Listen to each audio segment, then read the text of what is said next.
Hello there and welcome to this video. We're going to be looking at increasing the range of our shoulder movement, our shoulder joint, using an exercise from Hanna Somatics.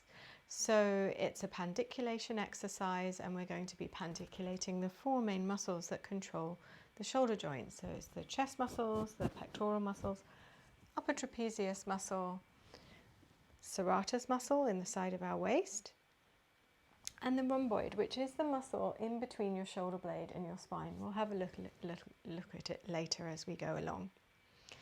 So one quick win that you can make with your shoulder motion to increase your shoulder range is to sit up properly on your sit bones.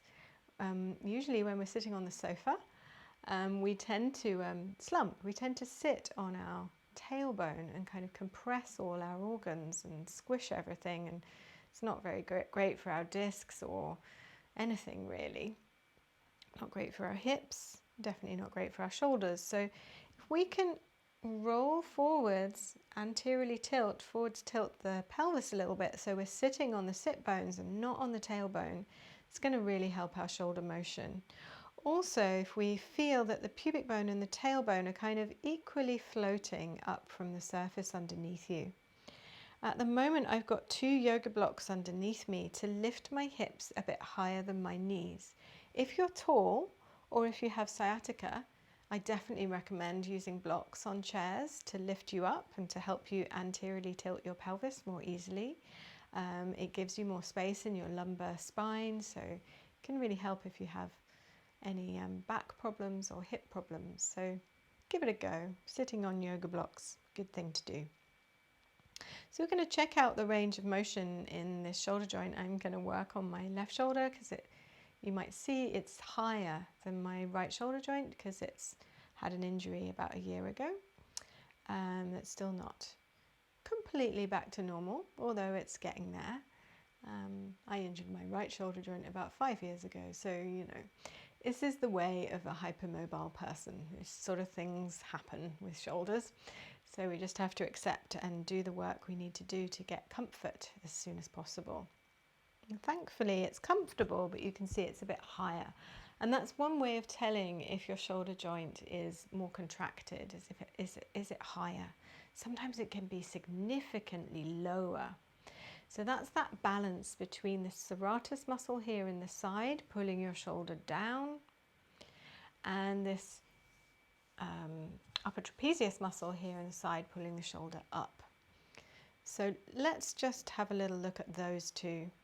Let your arm that you're going to work on dangle by your side, and then slide the shoulder vertically upwards pretty slowly towards its maximum comfortable contraction. So feel the contraction in that trapezius muscle. It's all hard and tense and tight, but not uncomfortable. And then slowly, very slowly, and as smoothly as you can, lower that shoulder back down to neutral. Good. And then coming up again, and you can come up and contract the muscle a little bit faster than you release it. It's the slow release that we're interested in. Particularly if this muscle is tight, as it's tight with me, then you want to feel the release. You want to really get your brain to see how much can you release that muscle back to neutral, back to a state of kind of non-doing, where it's not stretching, it's not releasing, it's just neutral. And then sliding up again. Feel that contraction, that kind of lights up your brain to the existence of that muscle. Can tense a little bit, but only if it feels nice for your neck and your shoulder. And then slowly, slowly release down, feeling the muscle lengthening as you go. And how much can you release back to neutral? And it can be helpful to close your eyes so you really go into a kind of an internal state with this, to feel that muscle relax. Okay, then we're going to use this serratus anterior muscle to pull the shoulder down towards the floor. You'll feel a little side bend in your rib cage as you do this, because that's what the serratus muscle does. And then release back to a neutral position. And then feel the contraction of that muscle reaching down. And then coming back to a neutral position. It can be hard to kind of find what's that state of non-doing in the trapezius muscle and in the serratus muscle. Try and find that place of nothing in the middle. Okay, and then coming up again.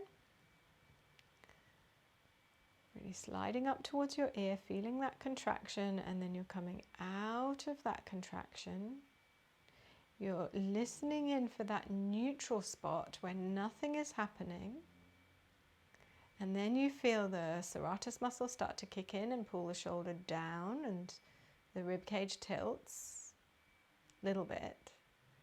And then float, it's like kind of bobbing up to the surface of the water.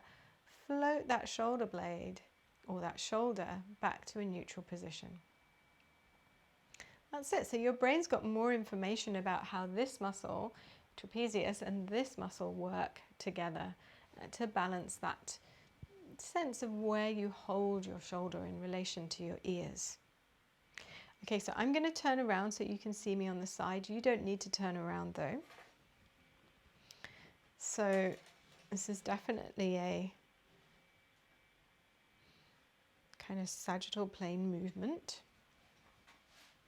So we're here, again, sitting on our sit bones, and you're taking that arm and you're using your chest muscle to bring this arm forward. So if you put your hand on the left side of your chest, if you're moving your left arm, or right side of your chest, if you're moving your right arm, and then tap. So I'm making kind of like a little claw with my hands, tapping the tips of my fingertips and thumb down into the tissue of my pectoral muscles, and it's sort of, you can kind of tap around quite firmly, not so it's painful, but so that you can really get some feedback about feeling something about that muscle.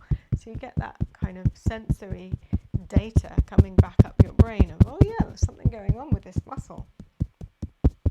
Helps to wake it up a bit, yeah? And that sensory data helps to wake up the channel for the motor data that comes down from your brain to tell your muscle to move.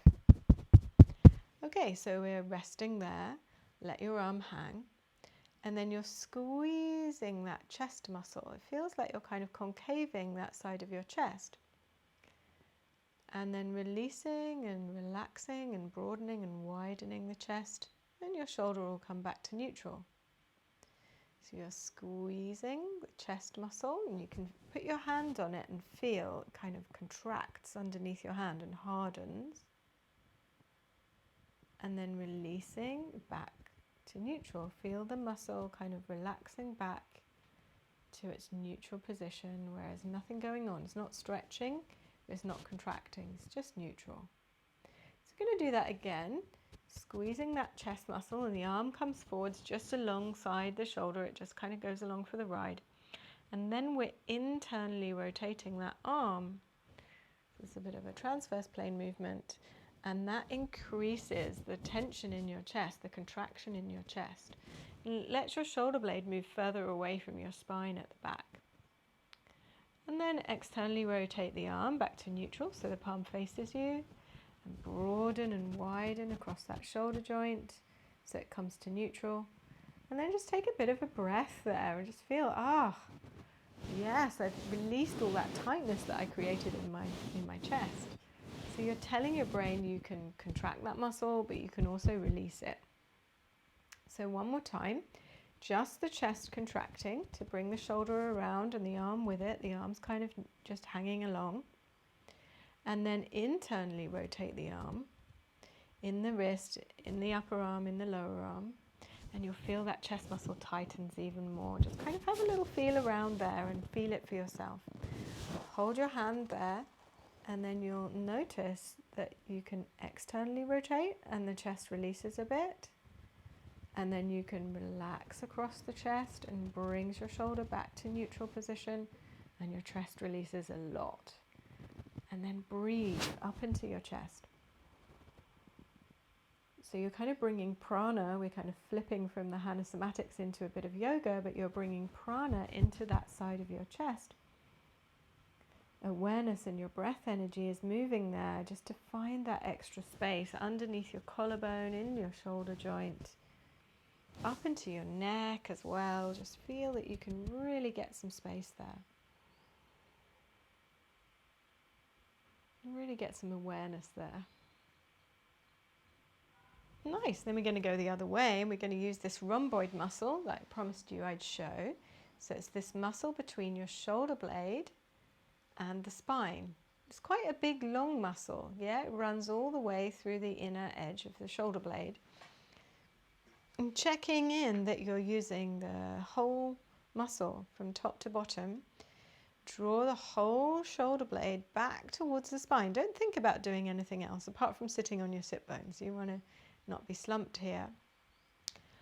And then release that shoulder blade away from your spine. And just notice that by drawing the shoulder blade towards the spine, your shoulder comes backwards, your arm comes along for the ride. You're not moving it, but it just happens.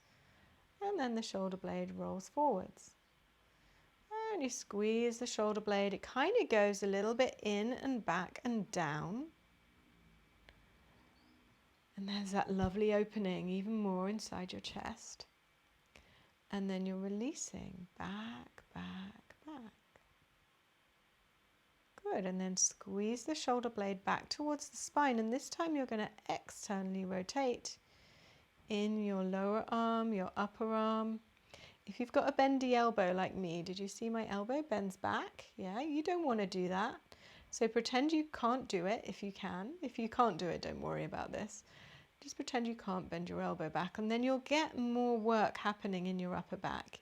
If you stress out your elbow, then you won't get the work in your shoulder, and that can be another reason why we get shoulder problems if we've got hypermobility in the elbow. Okay, and then unwind that and release back to neutral. Release that shoulder blade outwards. And then one more time, squeeze the shoulder blade in. Externally rotate the lower arm and the upper arm. Try not to bend your elbow back. Feel that opening in your chest, that contraction in your rhomboid, and then slowly, slowly internally rotate the arm and broaden the shoulder blade away from the spine. And just come back to neutral. Good. I think we'll do one more. So squeezing the rhomboid back towards, squeezing the shoulder blade back towards the spine, a little bit in and down. Externally rotating the arm, so you switch that rhomboid on even more and open your chest more. A little bend in the elbow if it's inclined to bend the wrong way.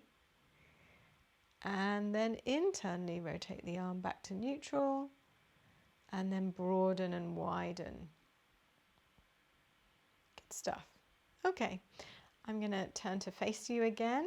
Actually, we could do this way. So yeah, no, we'll come to facing you. So coming up, you can stay where you are. You don't need to move.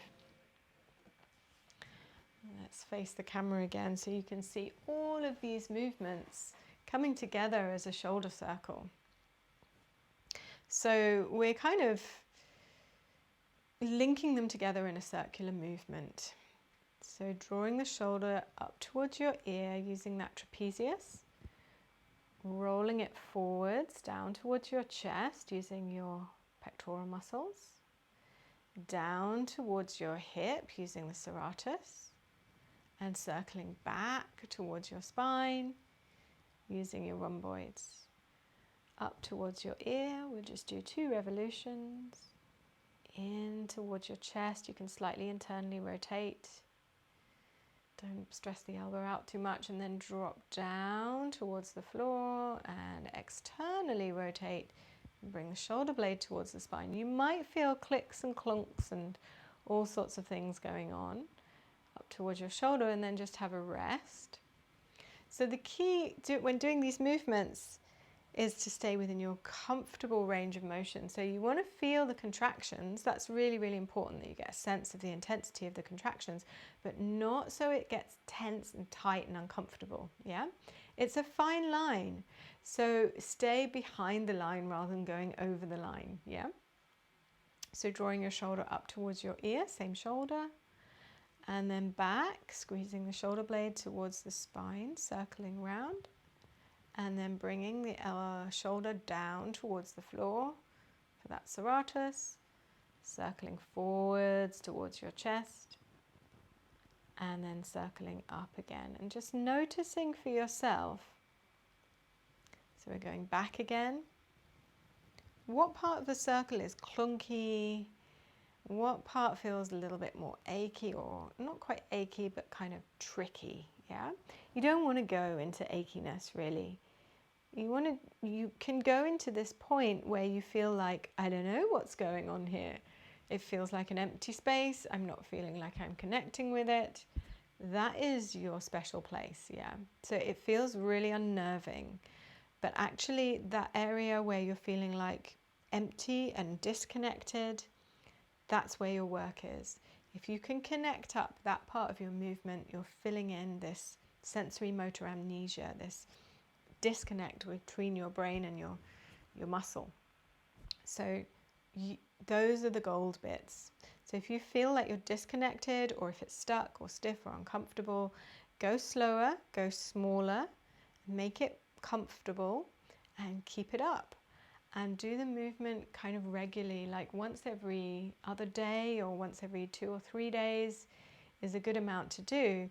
So gradually your brain will start to talk to these muscles more and your shoulder movements will improve.